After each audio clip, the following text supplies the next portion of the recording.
Hello and welcome once again to The Blueprint. This is Canada's Conservative Podcast. I'm your host, Jamie Schmale, Member of Parliament for Haliburton, Kawartha Lakes, Brock, with new content for you every single Tuesday at 1:30 p.m. Eastern Time. We ask that you like, comment, subscribe, and share this program. Of course, you can download it on platforms like CastBox, iTunes, Google Play, and Spotify, and you will want to do it because today is Budget Day, the day some of us have been waiting for. And to talk about that, and of course, much more, we have Jasraj Hallan, the Member of Parliament for Calgary Forest Law, and also the finance critic. Thanks for coming on the show again. Hey, Jamie, thanks for having me. It's and always within a a pleasure. year, a second time. I must have done something good the last time. So. Absolutely. I think the ratings went through the roof when you showed up, so we have to have you back on. Happy to help in any way I can. And of course, it's Budget Day today. That's right. I think painful for some. We're going to find out how bad the books are or what they project and all that good stuff. But I don't usually do this. I think we're going to start with the clip because we were talking off air how this clip is just cringeworthy, okay? Right. It's the finance minister talking about the budget. Let's get super producer Nick to cue up cut one. Let's play cut one and then we'll get into it. Right now, for too many young Canadians, the promise of Canada, the kind of Canada that older Canadians came of age in, it doesn't feel like it's working. People can have a good job. They can be working hard, but they are just not sure that's going to lead to a safe and prosperous and secure life, including being able to buy your own home. And that's something that we have to do something about. Who's been in charge the last 8 or so years when stuff started to get a little rocky? It's like she just woke up and it's like, what's just been happening? What do you make of this? Jamie, we can finally agree on something with her. Can you believe it? Isn't she kind of saying that Canada feels broken? Isn't that what you got from that clip? I think she got around to that, yes. But of course, after 8 years of this Liberal NDP government, spending more than every government before them combined, causing 40-year highs in inflation, causing the most rapid interest rate hikes that never seen in Canadian history, and then on top of that, slamming on taxes like the carbon tax scam onto Canadians with some of the worst policies, the worst productivity growth that we've ever seen in this country. Of course everyone's going to feel like that. She's absolutely right. She just forgot to mention it's after 8 years of her government that we're here now. Even the Prime Minister, remember, there was about a year ago, they were saying almost the effect that Canadians never had it so good. So they finally spoke to a few of their constituents, it seems, realized that, yeah, outside the bubble, life is getting pretty hard. And it's like they just woke up. The Prime Minister seemed the other day like, yeah, housing's really bad. It's like, you've been in charge. How is this news to you all of a sudden? Absolutely. And look, the sad part is that they can deny, deflect all they want. And they can try to blame others for the problems that they've caused. But the reality is that Canadians are the ones paying for the incompetency of this government. We see 2 million people visiting a food bank in a single month. And just this year, 1 million more will visit a food bank. A third of those people are going to be children. Can you believe that? People are going hungry in this country. There's people with good paying jobs. She's right. There are people that are doing all the right things that were promised this thing called the Canadian dream. Like immigrant families like mine who came here, or the ones that have lived here their whole life. But that Canada is not Canada anymore to a lot of people. The promise of Canada is not there when you see people with good paying jobs, sometimes in some cases, double income earners in one house, having to go to a food bank or living out of their cars. Some students are living under bridges. This is the reality of incompetent policies of a Liberal NDP government that keeps telling you you've never had it so good. Yeah. Over and over again. Yet the reality is it's a complete opposite. We need to reverse course and we need a common sense conservative government under Pierre Poilievre to make sure that we restore that Canadian dream once again. Even how they've been dealing with it, right? So the first was to deny it was even happening, that people shouldn't believe their lying eyes when they picked up a pack of bacon or a chicken from the grocery store and notice that the price just keeps going up, or the package keeps getting smaller for the same or more price. They denied it. Then they finally came to realize it, and now we're going to see the budget later on today in just a few hours, and we're going to see how the people who promised utopia and only a bit more time, a bit more resources, and we'll get there, will propose the next stage of their plan. Absolutely. And look, what Canadians can expect from this government's budget is going to be more pain, more debt, more deficit, more false promises. Never forget that this is the same government and Chrystia Freeland who said just 2 years ago that we're on a path to balance a budget. And then she turned around and said, just kidding. She did a complete 180 and said, we'll balance a budget. In a couple days, too, yeah. Never. And that's the track record of this government. But what does that mean? That means that we saw just recently the Bank of Canada had to hold their rates once again. That's right. That means they're holding high rates for longer. All those mortgage borrowers or renters or people looking to get into housing, or those especially that are going to renew their mortgages, are devastated by that news. It's a slap in the face of hardworking Canadians who are just looking for some light. But it's the governor of the Bank of Canada that has repeated over and over again, if the government does not stop spending and create these deficits like they keep doing, it's going to be harder and harder for them to bring down these interest rates.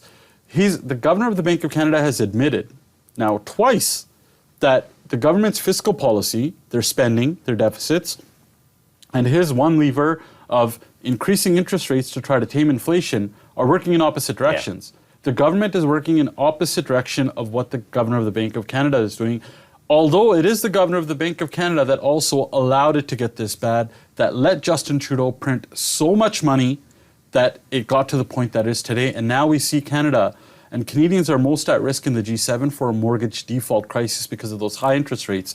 There's people that are renewing their mortgages at double and sometimes triple the rate. That can be up to $1,000 extra a month that they have to take out of their paychecks, which, by the way, payroll taxes went up January the 1st as well. And on April the 1st, Canadians got slammed with another 23% increase on the carbon tax scam. I'm glad you brought up the Bank of Canada, because I can imagine the stress that the governor is under when looking at the big picture, right? You have a housing crisis, you have houses being built, but in some cases, owners not able to take possession because the rates have skyrocketed to the point where they can't afford those houses. Some people have lost value on their houses because they might have bought for higher rates. All of this and much, much more, all contributing at the same thing. But at the core of it all is the government's fiscal policy that will not allow this relief to come.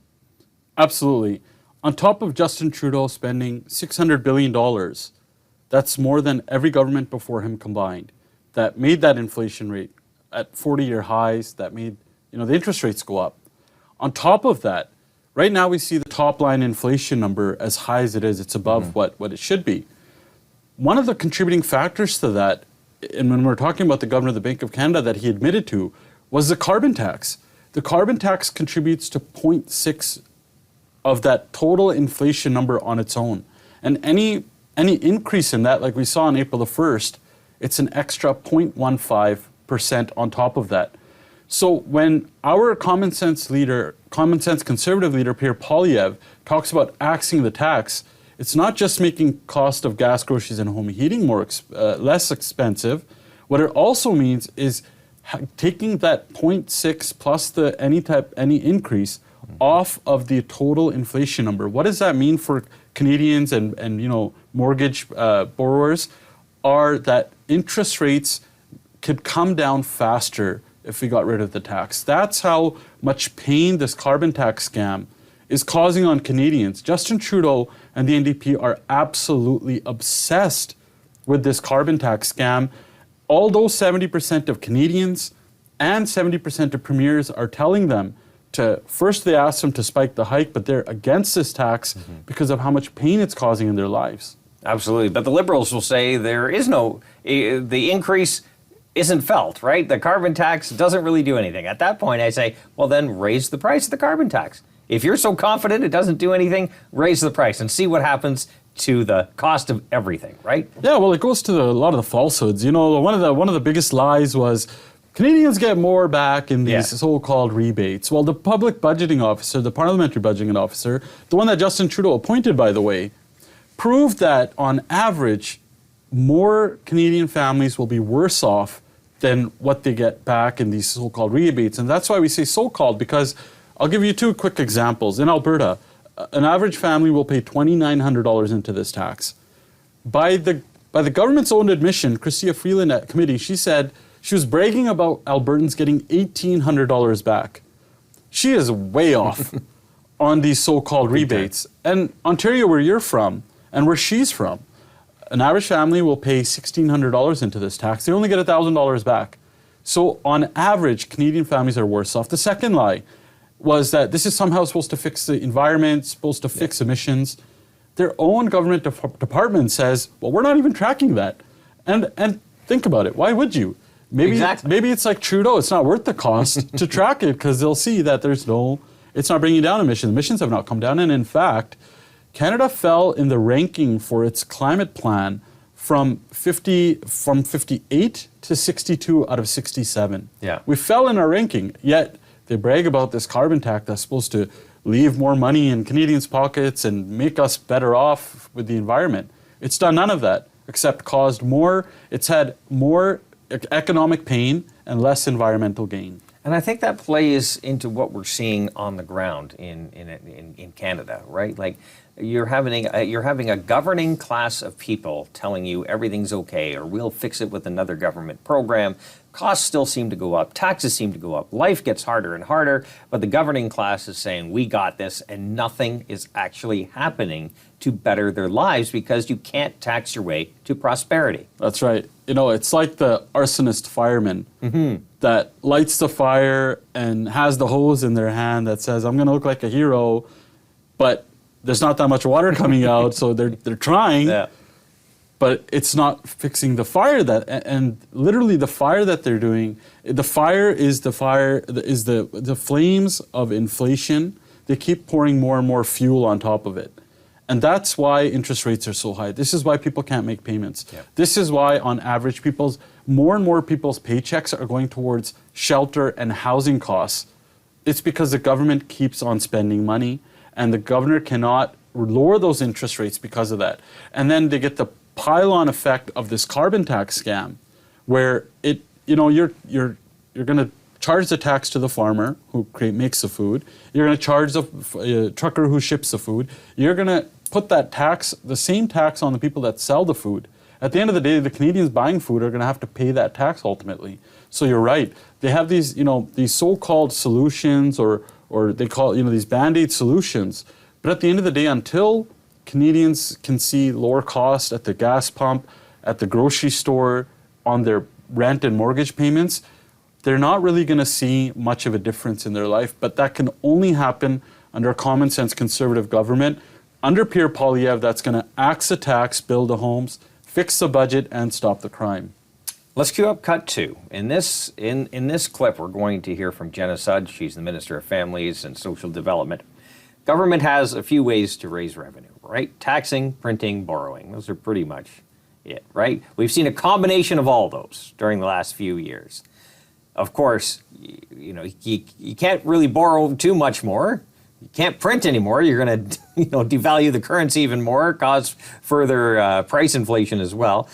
So we got to talk about taxes. So let's play cut two and have a listen to what Minister Sudds has to say. Play cut two. Your government no longer seems to care about budget secrecy. You've announced already 7 different measures that it will be in the budget. So why does there need to be any secrecy around taxes? I don't think there's anything to be said about secrecy, Vachi. I think what you're seeing leading up to the budget is us sharing some of those thoughts, some of those investments as we get closer to budget day. Of course, there'll be more to come April 16th, and I trust that we'll be able to have that conversation again. So then. Can I ask you to be clear, will there be new taxes? As I said, we'll see the budget as it comes out on April 16th. So no clear answer at this point on whether or not, I can't say for sure that there won't, to Canadians watching tonight, there won't be any new taxes. What do you think? The budget's a few hours away. Ridiculous. Ridiculous. The flip-flop. The flip-flop, the backpedaling, the backtracking. Because how can you trust this government? Like I said, they're like that. They're literally lighting the fire and fueling those flames with more and more inflation. Yeah. Look, our message has been clear about what we want from this budget.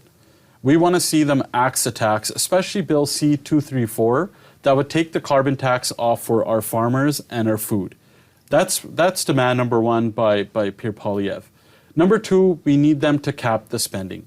We want them to bring in a dollar for dollar law that would help bring down the cost of government spending. We need to cap that spending, or what we call fix the budget. We need to build more homes and not more bureaucracy. We've seen this government shovel billions of dollars and make these grand announcements and photo ops that have created more bureaucracy. They literally are shoveling more money to say, create another department. We want to see action. So we have a real plan. Our leader has tabled that plan, that we want to see municipalities have 15% more permits closed. And if they don't meet that target, it should be just like a salesperson or like a builder.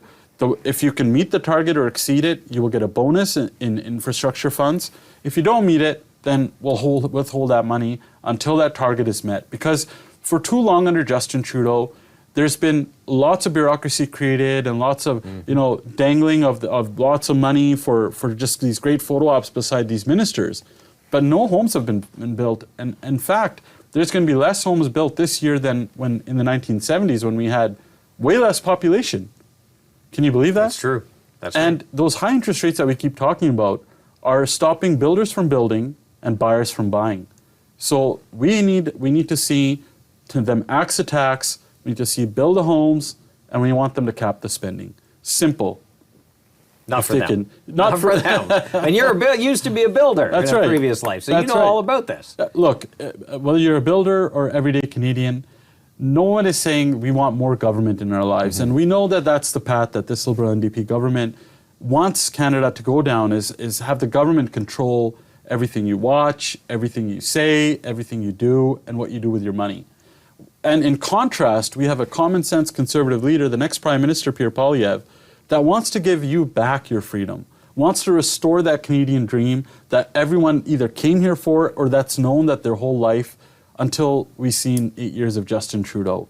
That is the dream that he is going to restore with a common sense plan to do our 4 simple things. It will take a lot of work to undo what these Liberals have done, but we will axe a tax, build the homes, fix a budget, and stop the crime. Let's free up taxpayers' money from taxation. Let's Canadians put that money to work into the economy. Let's get economic growth happening in this country. Our books under control at the Bank of Canada. Reduce interest rates so that people can afford to be happy again. That's right. And to your point, productivity has not gone up in this country. No, it hasn't. The Bank of Canada literally broke the emergency glass, saying this is a huge threat to Canada's prosperity. Our GDP per capita is declining. It's been declining for 6 straight quarters. It's worse than it was since 2018. And what does that mean? That means Canadians are getting poorer. It's because Justin Trudeau and NDP, with their really bad policies, anti-business, anti-growth policies, like their anti-energy, anti-Alberta, anti-any resource policy, has been driving more and more business out of Canada, less investment coming in. Literally, we just saw Greece come here. Yes, first LNG. Yeah. First it was Germany, then it was Japan, now Greece. For some reason, Justin Trudeau cannot find a business case for growth and powerful paychecks for our people, but he can sure find a business case to give dollars to dictators abroad that helps them fuel their wars, like we see with Putin and other places that don't have environmental standards like Canada does, or human rights standards.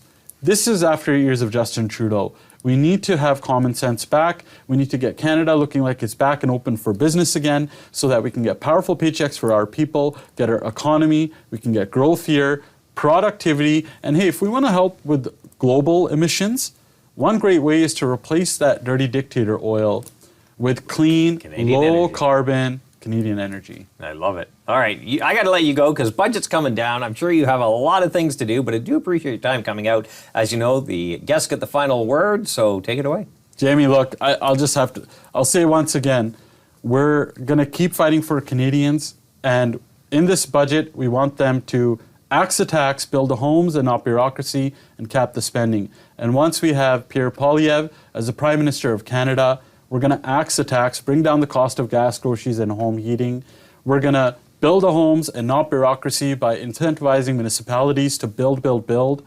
We're going to fix the budget so that inflation and interest rates can come down and that people don't have to worry about losing their homes by implementing a dollar for dollar law. So every dollar spent by any department, they have to find a dollar of saving. That is how we're going to control the spending and get rid of wasteful things like $22 billion in consultants, because the ministers are too incompetent, these Liberal ministers, to do their own job. And last, we see all across this country, Jamie, crime, chaos, disorder like we've never seen before. We need to bring back solid policies like we saw under the Harper government, and that's what's going to stop the crime. We're going to focus on jail and not bail for repeat offenders, and bring back mandatory minimums so those repeat offenders will stay in jail and not get bail and be relaxed like we see these soft on crime policies that have wreaked havoc on our country, where people are saying this is not the same Canada that we knew before. That's the restoring of the Canadian dream that Pierre Poilievre as Prime Minister is going to do. Sounds like common sense to me. Common sense. We're going to bring it home. I love it. Jazzaraz Hallen, thanks very much for coming on the show again. Do appreciate your time. Love your message. And we'll look forward to seeing you really busy in just a few hours dealing with the budget and the fallout from it. Thanks, Jamie. Thanks again. Thank you for your time. And thank you for yours. Don't forget to like, comment, subscribe, and share this program. I guarantee you did not hear that full message on the mainstream media. So we need eyes and ears to see and hear this message. We need your help to do that. Tell your friends they can download it on platforms like CastBox, iTunes, Google Play, and Spotify. You name it, it is out there. New content for you every single Tuesday, 1:30 p.m. Eastern Time. Until next week, remember, low taxes, less government, more freedom. That's the blueprint.